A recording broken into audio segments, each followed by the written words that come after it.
Top 25 Physical Education Teacher Interview Questions and Answers. In this video, we will explore the top 25 interview questions commonly asked of physical education teachers. Each question is designed to assess your teaching philosophy, classroom management skills, and ability to inspire students through physical activity. We will also provide detailed answers and tips to help you articulate your thoughts effectively. Whether you are a seasoned educator or new to the field, this resource aims to prepare you for a successful interview. 1. Can you tell us about your background and experience in physical education? I have a bachelor's degree in physical education and have spent over 5 years teaching in diverse school environments. My experience includes coaching various sports teams and developing engaging PE curricula that promote physical fitness and health. I have also conducted workshops for teachers on innovative teaching methods in PE. This diverse background has equipped me with the skills needed to create dynamic learning experiences that cater to different student needs while encouraging a love for physical activity. 2. What inspired you to become a PE teacher? My inspiration to become a PE teacher stems from my lifelong passion for sports and physical activity. As a child, I experienced the joy of movement and the camaraderie that comes from participating in team sports. I realized the positive impact physical education has on students' confidence, health, and social skills. Witnessing my own PE teachers foster a love for fitness and encourage students to pursue active lifestyles made me want to replicate that influence. I aim to create an engaging environment where students can discover their abilities and develop a lifelong appreciation for physical activity. 3. How do you stay updated on the latest trends and best practices in physical education? Staying updated on trends in physical education involves a multifaceted approach. I regularly attend professional development workshops and conferences, where I engage with experts and fellow educators. Subscribing to relevant journals and online resources helps me stay informed about new research and innovative teaching strategies. I also participate in online forums and social media groups dedicated to PE, which provide a platform for sharing experiences and ideas. Networking with colleagues allows me to exchange best practices and adapt successful methods to my own teaching. 4. What certifications or additional training do you have that make you a strong candidate for this role? I hold a bachelor's degree in physical education and have obtained certifications such as the National Board for Professional Teaching Standards, NBPTS, in physical education. Additionally, I have completed courses in first aid and CPR, as well as specialized training in adaptive physical education. These qualifications equip me with a comprehensive understanding of teaching methods and safety protocols. My commitment to ongoing professional development includes attending workshops on current trends and strategies in physical education, ensuring I remain an effective and informed educator. 5. How would you describe your teaching philosophy for physical education? My teaching philosophy for physical education centers on fostering a love for movement and promoting lifelong healthy habits. I believe in creating an inclusive environment where all students feel valued and motivated to participate, regardless of their skill level. Emphasis is placed on teamwork, respect, and personal growth. I strive to integrate a variety of activities that cater to diverse interests, encouraging students to explore different physical pursuits. By prioritizing enjoyment and personal achievement, I aim to instill confidence and a positive attitude towards fitness that students can carry with them throughout their lives. 6. How do you ensure that your PE classes are inclusive for students of all skill levels?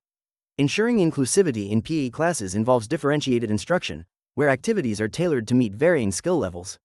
I assess each student's abilities and provide modified tasks that challenge them appropriately. For instance, in a game, I might allow students to choose their participation level, such as roles that suit their skills. I also promote teamwork and peer support, pairing stronger students with those who may need assistance. Creating a positive environment where all students feel valued is crucial, fostering confidence and encouraging participation from everyone. 7. How do you adapt your teaching methods for students with disabilities or special needs?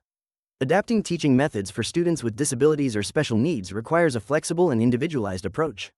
I begin by understanding each student's unique challenges and strengths. Differentiating instruction is key.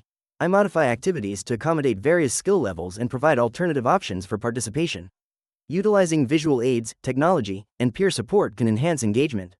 Creating a supportive environment that fosters confidence is essential, encouraging students to participate at their own pace while promoting inclusion in all activities. Collaboration with special education staff ensures tailored strategies are effective. 8. What strategies do you use to motivate students who are reluctant to participate in physical activities? To motivate reluctant students, I focus on creating a positive and inclusive environment where every child feels valued. I use varied activities that cater to different interests, allowing students to choose what they enjoy. Setting achievable goals and celebrating small successes helps build confidence.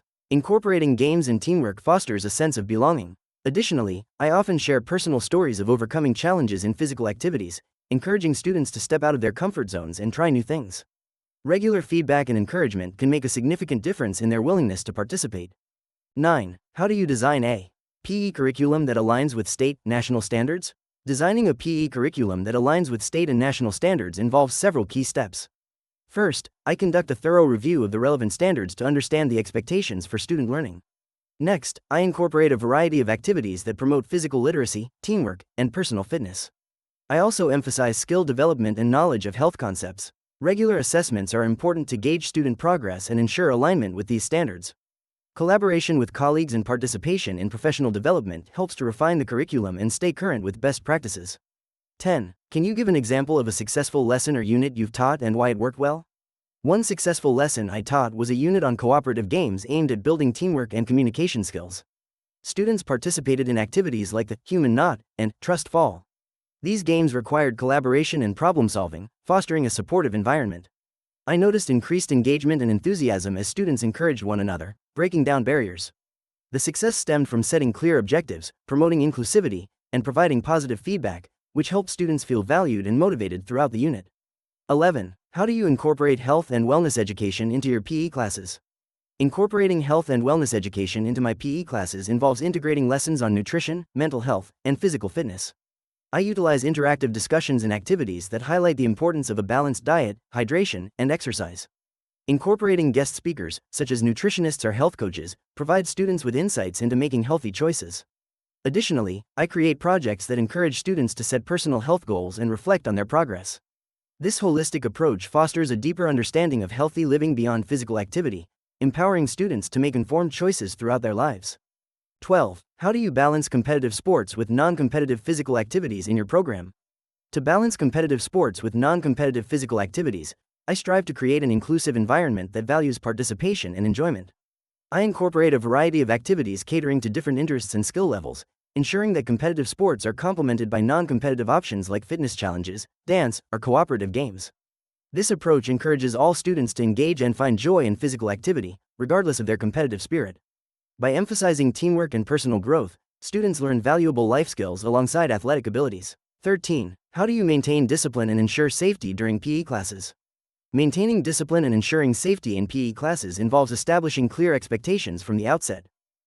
I communicate rules and consequences explicitly to students, promoting a respectful and focused environment. I emphasize safety by conducting proper warm-ups and using appropriate equipment. Regularly reinforcing safety protocols helps students understand their responsibilities. I also engage students in discussions about the importance of discipline, encouraging them to take ownership of their behavior. By fostering a positive atmosphere and actively monitoring activities, I can effectively manage potential disruptions and keep students safe. 14. What strategies do you use to manage large groups of students in outdoor or gym settings? Managing large groups of students requires effective organization and clear communication. I implement a system of structured activities that allow for movement while maintaining safety. Establishing clear expectations at the beginning of each class is crucial. I use visual signals and whistle commands to grab attention, enabling smooth transitions between activities. Grouping students into smaller teams fosters cooperation and reduces chaos. Additionally, I encourage peer leadership by assigning roles, which promotes responsibility and ensures that all students remain engaged in the activity. 15. How do you handle conflicts between students during sports or activities? Addressing conflicts between students during sports requires a proactive approach. First, I encourage open communication by allowing students to express their feelings about the situation.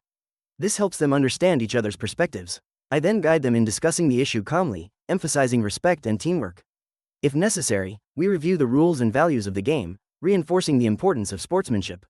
Additionally, I promote conflict resolution skills by teaching students how to negotiate and compromise, ensuring they learn valuable life skills while maintaining a positive environment in PE. 16. How do you assess student performance in PE beyond traditional skill tests? Assessing student performance in physical education involves a holistic approach. I utilize a combination of self-assessments, peer assessments, and formative assessments to gauge students' understanding and engagement. For instance, I encourage students to set personal fitness goals and reflect on their progress. I also incorporate observation of teamwork, sportsmanship, and effort during activities. Additionally, I use projects related to health education, allowing students to demonstrate knowledge of fitness concepts and wellness strategies, providing a comprehensive view of their abilities beyond just physical skills.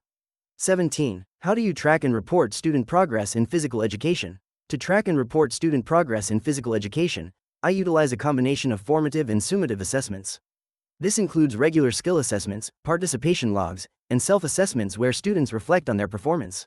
I also maintain a digital portfolio for each student, documenting their achievements and areas for improvement. Regular communication with students and parents is essential, and I provide progress reports that highlight individual growth, effort, and specific skills learned, ensuring transparency and fostering a collaborative approach to student development. 18. How do you encourage lifelong fitness habits in your students? Encouraging lifelong fitness habits involves creating a positive and engaging environment where students feel empowered to take charge of their health. I emphasize the importance of personal goal setting and self-assessment, guiding students to identify activities they enjoy. Incorporating a variety of fitness options helps them discover their preferences, whether it's team sports, individual activities, or outdoor adventures. I also promote community involvement through events and challenges, fostering a sense of belonging and motivation. By teaching them about the benefits of regular exercise and healthy choices, I aim to instill values that extend beyond the classroom. 19. How would you collaborate with classroom teachers to promote student wellness? Collaboration with classroom teachers is essential for promoting student wellness. I would initiate regular meetings to discuss students' needs and share strategies for integrating physical activity into academic lessons. Together, we could develop cross-curricular projects that emphasize the importance of movement and health. Additionally, I would provide resources for teachers, like quick activities they can incorporate during lessons. By fostering a team approach, we can create a supportive environment that encourages students to prioritize their physical and mental well-being throughout the school day. 20. Have you ever coached a school sports team? If so, what was your approach? Coaching a school sports team has been an enriching experience for me. My approach emphasizes building a strong team culture that prioritizes respect, teamwork, and personal growth. I focus on developing individual skills while fostering a sense of community among players. Communication is key. I maintain open lines of dialogue with students to understand their goals and concerns. Practices are structured yet flexible, allowing room for creativity and fun. I also emphasize the importance of sportsmanship, encouraging athletes to support one another, regardless of their skill level. 21. How would you involve parents and the community in promoting physical activity? Involving parents and the community in promoting physical activity is essential for creating a supportive environment. I would organize workshops and informational sessions that highlight the importance of physical activity for children. Collaborating with local organizations to host community events, like fitness fairs or fun runs, encourages family participation. I would also establish a monthly newsletter to share tips, upcoming activities, and success stories. By fostering partnerships with local fitness centers, we could offer discounted memberships or classes, making it easier for families to engage in physical activities together. 22. A student refuses to participate in PE due to self-confidence issues. How would you handle this? To address a student's refusal to participate due to self-confidence issues, I would first have a private conversation with them to understand their concerns. It's important to create a safe space where they feel comfortable expressing their feelings. I'd focus on building a supportive relationship, emphasizing their strengths and encouraging gradual participation. Implementing small, achievable goals can help boost their confidence. Additionally, involving them in non-competitive activities or partnering with a supportive peer may ease their anxiety and foster a more positive experience in PE. 23. How would you modify an activity for a student with a physical limitation, e.g., asthma, injury? To modify an activity for a student with a physical limitation, I would first assess their specific needs and limitations.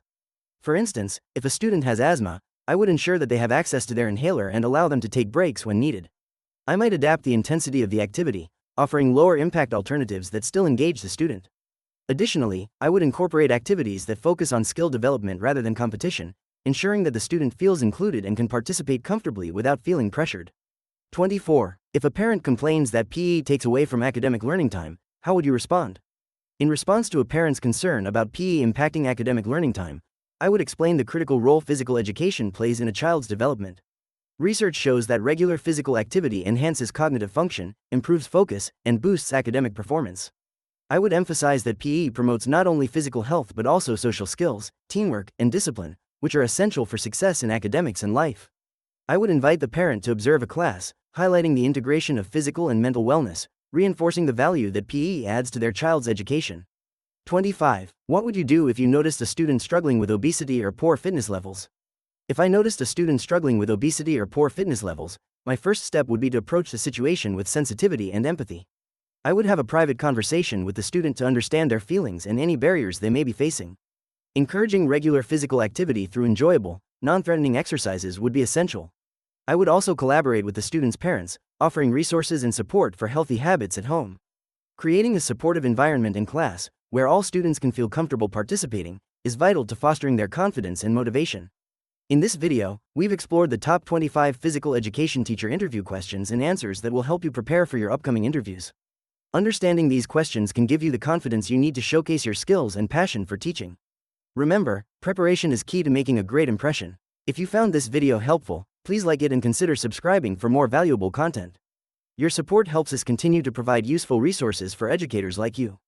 Thank you for watching.